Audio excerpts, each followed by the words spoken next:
예, 여호와 앞에서 나아가 나팔을 불며라는 제목으로 함께 은혜를 나누고자 합니다. 이 오늘 본문의 말씀 우리가 함께 읽어봤는데 이 말씀을 한번 우리가 좀 이렇게 그림적으로 한번 속으로 상상을 한번 그려보시기 바랍니다. 이스라엘 백성들이 온전히 다 많은 그 200만 명이나 되는 목사들이 다 모여 있고 또 그 제사장들은 어깨에 언약궤를 메고 앞으로 전진하고 있고 또 주변에서는 나팔을 불고 함께 음악 소리가 일어나는 그 가운데 행진하는 그런 모습을 한번 상상해 보시기 바랍니다.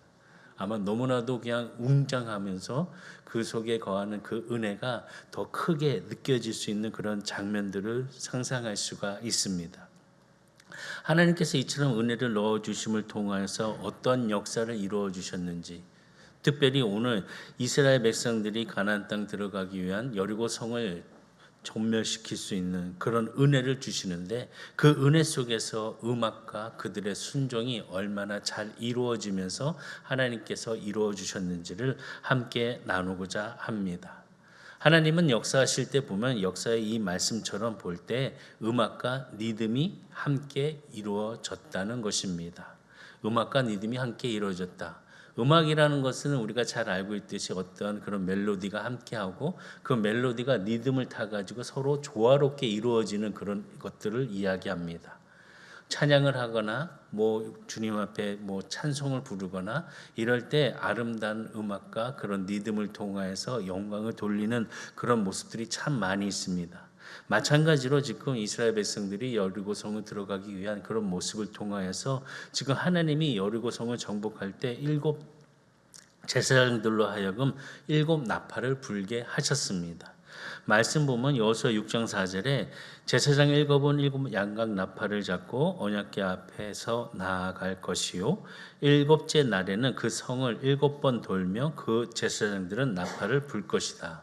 그러니까 돌 때 조용히 두는 게 아니라 나팔을 불면서 돈다고 말씀합니다. 음악이 있다는 거죠.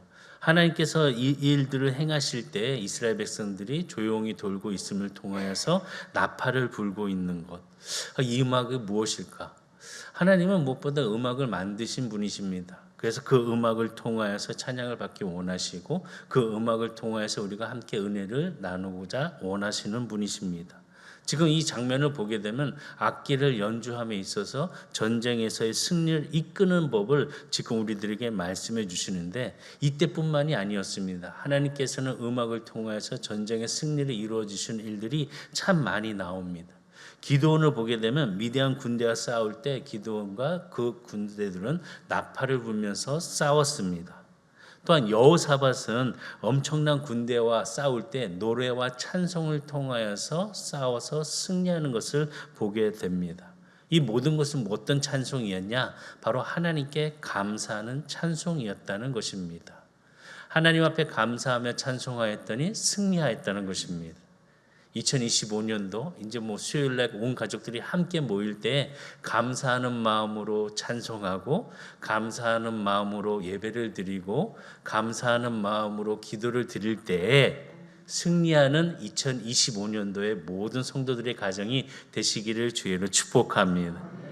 역대하 20장 21절과 22절을 보면 백성과 더불어 의논하고 노래하는 자들을 택하여 거룩한 예복을 입히고 군대 앞에서 행진하며 여호와를 찬송하여 이르기를 여호와께 감사하세 그의 인자하심이 영원하도록 하게 하였더니 그 노래와 찬송이 시작될 때에 여호와께서 복병을 두어 유다를 치러 온 암몬 자손과 모압과 세일 산 주민들을 치게 하심으로 그들이 패하였으니 그들이 모여서 찬송과 감사를 드렸더니 스스로가 그 일에 전쟁의 승리를 이루는 축복을 그들에게 주셨다는 것입니다.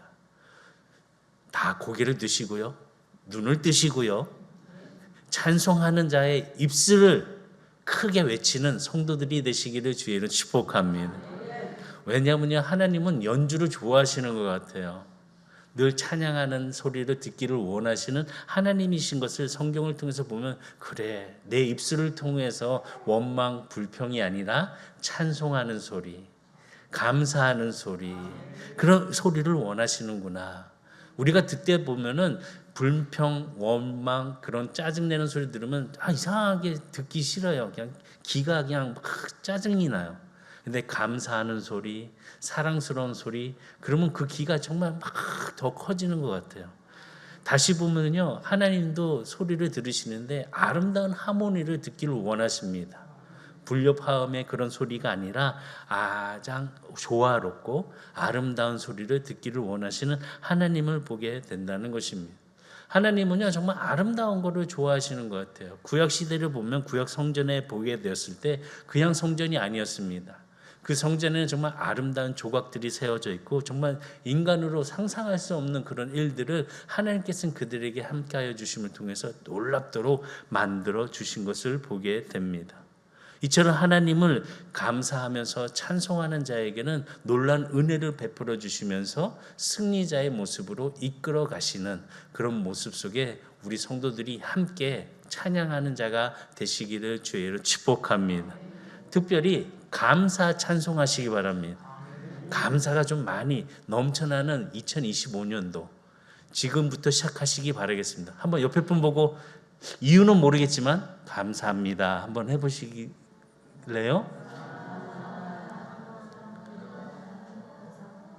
지금 감사한다고 말씀을 하시면서 좀 뭔가 특별한 생각이 드시죠? 이 자리에 함께 예배드림을 감사하고 또 함께 기도할 수 있는 동역자이라는 것을 감사하고 또 주님의 자녀로서 그 삶을 잘 감당할 수 있도록 건강 주심을 감사하고 이런 감사가 내가 찬송을 하게 된다면 하나님께서 주신 은혜로 서로 간의 그런 축복의 은혜를 나눌 수 있는 시간들이 될 수 있다는 것입니다. 다시 보면요, 이 감사의 찬송을 통해서 음악을 통해서 하나님께서는 우리를 치유해 주십니다. 우리를 고쳐 주십니다. 음악을 통해 우리의 마음과 우리의 육체와 우리의 영혼을 치유해 주시는 은혜를 경험하게 된다는 것입니다. 근데 원망하는 사람들에게는 감사가 없습니다.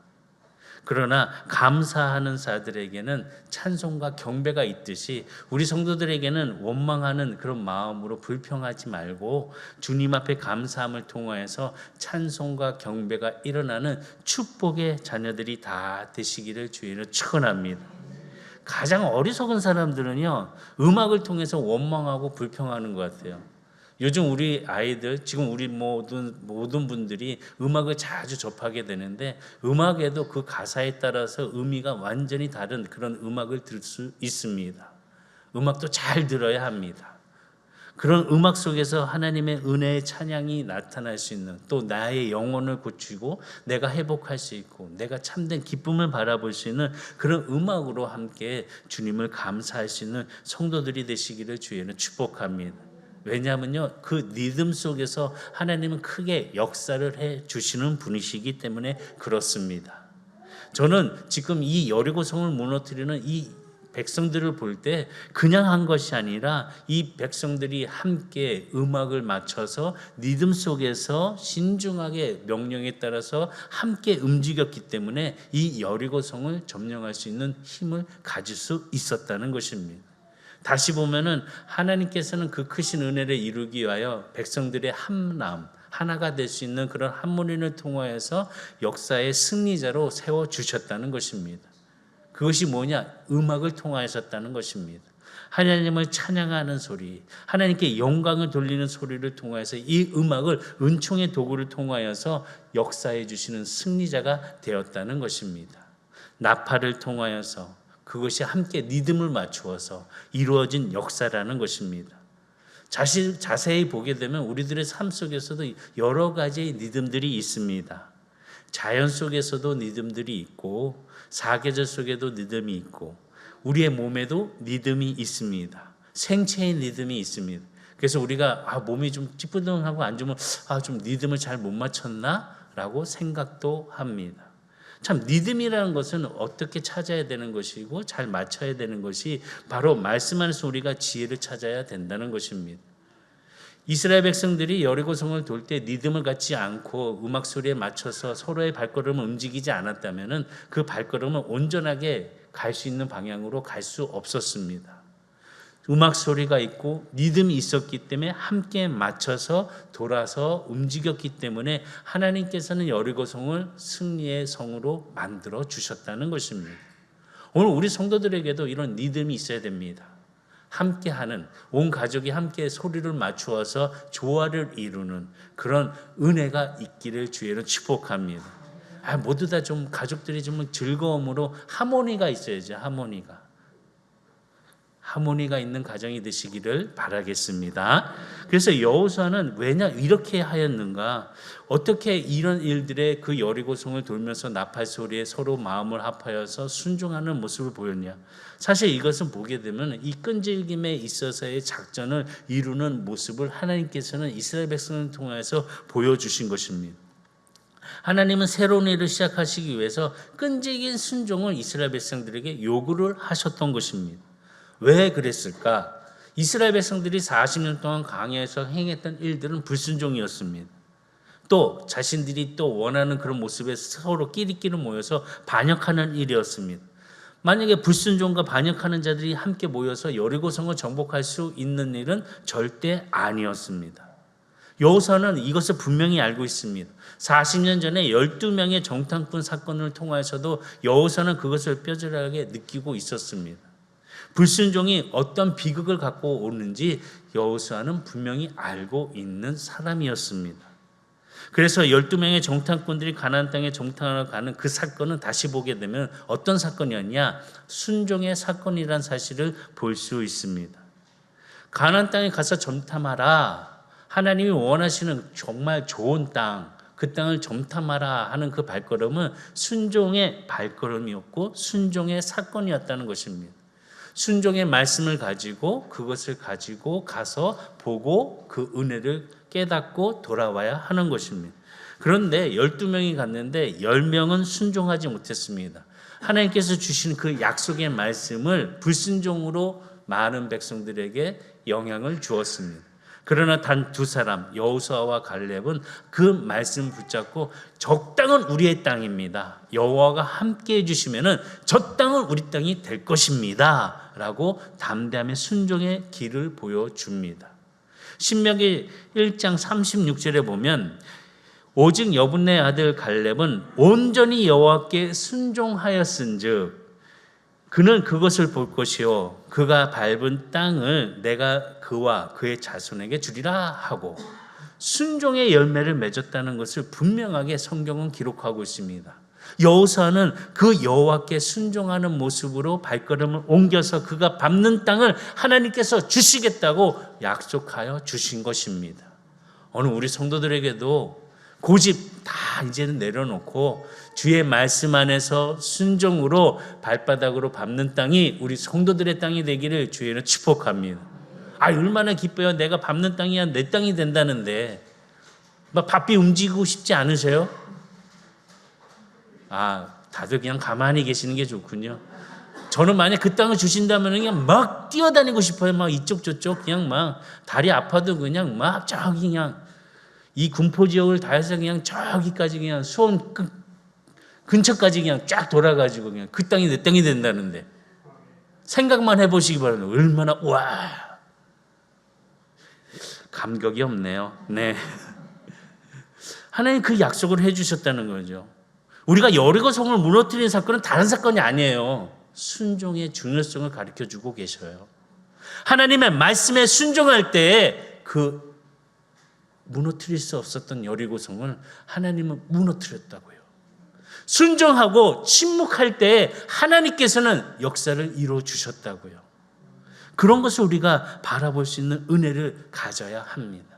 순종도요 그냥 처음 하다가 하는 것이 아니라 끝까지 순종하는 것입니다. 여리고성이 무너진 것은 7일 동안 돌아라 하는 그 말씀에 순종하였습니다. 6번째 돌았을 때는 아무 일이 없습니다. 12번째 돌았을 때 여리고성이 무너졌습니다. 7번째. 총 13번을 돌았는데 그 은혜를 통하여서 하나님은 말씀 속의 순종을 열어주심을 통하여서 포기하지 않는 자에게는 여리고성을 허락하여 주셨다는 것입니다. 말씀을 따라서 만약에 이스라엘 백성들이 말씀에 따라서 여리고성을 도는 것을 중도에 포기했다면, 그렇다면 여리고성은 무너지지 않았을 것입니다. 끝까지 순종해야 합니다. 그래야 여리고성이 무너집니다. 잠시 됐다고 이제 2025년도 우리 계획한 거 잘 세우자라고 결심하고 아직 그 결심 잘 지키고 진행하고 계시지요? 벌써 반이 아멘을 안 하시는 거 보니까 벌써 포기하시진 않으셨죠? 다시 잘 세우시기 바랍니다. 그래서 정말 잘 이룰 수 있는 그런 은혜로 하나님의 승리가 있기를 주의로 축복합니다. 왜냐하면요, 끈질긴 순종은요, 놀라운 기적을 일으킵니다. 끈질긴 순종은 다르게 얘기하면 온전한 순종입니다. 온전한 순종. 우리가 열왕기하를 보게 되면 나아만 장군 이야기를 볼 수 있습니다. 엘리사가 전해준 그 말씀에 순종해서 요단강에 7번 들어갔다 나왔더니 그 몸이 깨끗해졌습니다. 나병 때문에 고통을 당하고 있는 이 나아만 장군이 지금 말씀을 통하여서 순종하였습니다. 요단강에 7번 들어갔다 나와라. 근데 중요한 게 있는데 나아만 장군이 이런 얘기를 합니다. 내 생각에는 그것이 아니라 당신이 나와서 나를 잡고 안수해 주면서 아픈 부위를 붙잡고 기도할 때 그게 깨끗이 날 거라고 생각됐는데 감히 내가 우리나라에는 강이 없어가지고 지금 여기까지 와가지고 요단강에 7번이나 들어갔다 나왔다 하라고 맨 처음엔 그렇게 생각했습니다. 내 생각대로 했을 때는 나아만 장군의 몸은 치료받지 못했습니다. 그러나 하나님이 주신 생각과 방법대로 순종할 때에 나아만 장군의 몸은 깨끗해가 치료가 되었습니다. 우리 성도님들도 이 나아만 장군을 통해서 여호수아를 통해서 온전한 순종이 무엇인지 다시 한번 깊이 새겨가면서 순종의 열매를 맺기를 주의로 축복합니다. 끈질긴 순종이 있어야 되죠. 그냥 맨 처음에만 잠깐 하다가 뒤돌아서서 잘못된 행동과 거짓된 행동을 하게 된다면 그 모습을 통해서 더 많은 아픔이 있을 것이고 실망감은 더 클 것입니다. 끝까지 순종을 통해서 온전한 순종 안에서 기적을 불러올 수 있는 하나님의 은혜를 경험하는 우리 성도들이 다 되기를 주의로 축복합니다. 그러면 끈질긴 순종을 위해서는 무엇이 필요하냐? 끈질긴 믿음이 필요합니다. 히브리서 11장은 우리가 믿음장이라고 잘 이야기를 합니다. 믿음장에서 여리고성이 무너진 것은 무엇이냐라고 하면서 그 답을 얘기하는데 히브리서 11장 30절 믿음으로 7일 동안 여리고를 도니 성이 무너졌으며 그들이 돌았을 때 그냥 돈 것이 아니라 믿음으로 돌았다고 말씀은 기록합니다. 다시 얘기하면 여리고성이 무너진 것은 믿음으로 말미암아 무너졌다는 것입니다. 하나님의 약속을 믿되 끝까지 믿음을 갖고 돌았다는 것입니다. 성경 말씀을 보게 되면 값진 믿음은 끈질긴 믿음입니다. 어떤 상황 속에서도 끝까지 믿는 믿음을 통하여 하나님은 역사해 주셨습니다. 중도에 포기하는 게 아니죠. 끝까지 가는 믿음입니다. 성경적인 믿음은 다시 보게 되면 그 특징을 볼 때 뒤로 물러서지 않습니다. 또한 포기하지도 않습니다. 그런 믿음으로 승리하는 우리 성도들의 자세가 되기를 주의로 축복합니다. 그래서 히브리서 10장 38절의 말씀 보면 나의 의인은 믿음으로 말미암아 살리라. 또한 뒤로 물러가면 내 마음이 그를 기뻐하지 아니하리라 하셨느니라. 뒤로 물러가면 기뻐하지 아니하신대요. 그렇기 때문에 우리는 끝까지 물러서지 않고 포기하지 않는 믿음으로 한번 발걸음을 전진해 가시기를 바라겠습니다. 그러면요 하나님 큰 역사 이루어 주십니다. 여리고성이 무너지게 되어 있습니다. 끈질긴 그런 은혜의 믿음을 통해서 함께 또한 가야 되는 게 뭐냐? 기도와 함께 가야 합니다. 믿는 자는요 기도합니다. 기도하는 자는요 믿음이 있습니다. 기도와 믿음은 함께 가야 한다는 것입니다. 이스라엘 백성들이 여리고성을 돌 때 여호수아는 이스라엘 군들에게 조용히 침묵하라 라고 하면서 함께 돌 때 그들이 아무 생각도 없이 그냥 돌았을까요? 저는 그들이 아무 생각 없이 돌진 않았을 거라고 생각이 듭니다. 그들은 침묵 기도를 했을 것입니다. 하나님, 이 성을 우리에게 허락하여 주시옵소서. 이 성을 우리에게 허락하여 주시옵소서. 침묵하면서 하나님 앞에 간절하게 기도를 드리면서 제사장들의 어깨에 맨 그 언약궤를 바라보면서 기도를 했을 것입니다. 끈질긴 기도는요, 응답받습니다. 끈질긴 기도는요, 하나님께서 응답하십니다. 그 기도를 멈추지 마시기 바랍니다. 꿈을 가지고 소망을 가지고 끈질기게 기도하는 성도들이 되시기를 주의로 축복합니다. 우리가 엘리야를 보면 잘 알 수 있는 성품 하나가 있습니다. 뭐냐? 끈질기게 기도하는 사람이라는 것입니다. 엘리야는 3년 6개월 동안 비가 오지 않은 상태에서 갈멜산에 올라가서 하나님 앞에 기도를 드립니다. 그냥 기도를 드린 게 아니면 절박한 마음으로 기도를 드립니다. 그의 자세는 어떠냐? 얼굴을 두 무릎 사이에 넣고 간절하게 기도를 드렸습니다. 매번 기도할 때마다 하나님의 그 기도의 사인을 구했습니다. 그리고 또 그는 사안을 통해서 7번까지 기도 응답을 받았는지 확인하라 하고 7번까지 징조로 구하는 모습을 보여줍니다. 그 마지막 7번째에 사안을 통해서 듣는 그 이야기는 이 손바닥만한 구름이 지금 보인다는 것입니다. 그 작은 구름이 가까이 오더니 큰 구름이 되어서 비를 내리는 축복을 받는 엘리야의 끈질긴 기도를 볼 수 있습니다. 멈추지 마시기 바랍니다. 끈질기게 하나님을 찾고 하나님의 그 속에서 기도하는 우리 선한 성도들이 다 되기를 주의로 축복합니다. 기도의 양은요, 우리가 채워야 돼요. 채우지 않고 만족할 수는 없습니다. 채워야 합니다. 끝까지 순종의 양, 끝까지 믿음의 양 채워가는 우리 성도들이 다 되기를 주의로 축복합니다. 여리고성 작전이 있어서 그들은 끈질기게 순종을 하였고 끈질긴 믿음을 통해서 끈질긴 기도를 했다는 것입니다. 포기하지 않았다는 거죠. 또한 그 바라보면서 체념하지 않았다는 것이죠. 또 많은 기고한 장대한 그런 사람들을 보면서 물러서지 않았다는 것입니다. 끝까지 기도의 양을 채우시고 끝까지 순종을 통하여서 하나님의 역사가 일어나는 우리 성도들이 다 되기를 주의로 축복합니다. 마지막으로 끈질긴 순종은 구원의 열매를 맺게 된다는 것입니다. 끈질긴 순종을 통해서 이루어주신 그 은혜, 믿음을 변치 않고 지켜갔던 그 은혜, 여리고성을 정복하면서 그 은혜, 그 말씀의 약속을 지킨 사건이 있습니다. 누구냐? 바로 기생 라합을 이야기할 수 있습니다. 기생 라합이 구원받은 그 은혜, 끈질긴 그 순종을 통하여서 구원을 받은 구원의 이야기라는 것입니다. 온 가족이 구원을 받았습니다. 그럼을 통해서 그의 후손을 통하여 예수 그리스도가 전 인류를 구원하신 그 축복을 우리가 누리게 된 것입니다. 하나님은 여리고성을 무너뜨릴 때 아주 정확하게 역사해 주신 사건이 있습니다. 그것이 뭐냐? 바로 기생 라합의 집에 살고 있는 그 성벽을 무너지지 않도록 보호해 주셨다는 것입니다. 라합의 집은 완전하게 지켜주셨습니다.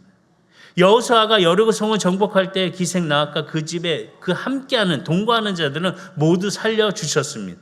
말씀을 보게 되면 여호수아 6장 22절과 23절에 보면 여호수아가 그 땅을 정탐한 두 사람에게 이르되 그 기생의 집에 들어가서 너희가 그 여인에게 맹세한 대로 그와 그에게 속한 모든 것을 이끌어내라 하며 정탐한 젊은이들이 들어가서 라합과 그 부모와 그의 형제와 그에게 속한 모든 것을 이끌어내고 또 그의 친척도 다 이끌어내어 그들을 이스라엘의 진영 밖에 두고, 지금 그 땅을 정탐했던 두 사람에게 여호수아가 명령을 내립니다. 기생 라합과 그 집에 있는 모든 가족들은 구해라.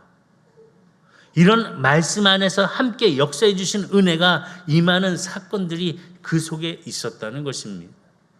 우리가 믿음으로 주님 앞에 나아가는 그 삶 속에서 나팔을 불고 함께 리듬을 맞추며 움직일 때 이런 축복의 은혜가 기생나합이 받았던 구원의 은혜가 우리 성도들에게도 함께 임하기를 주에는 축복합니다.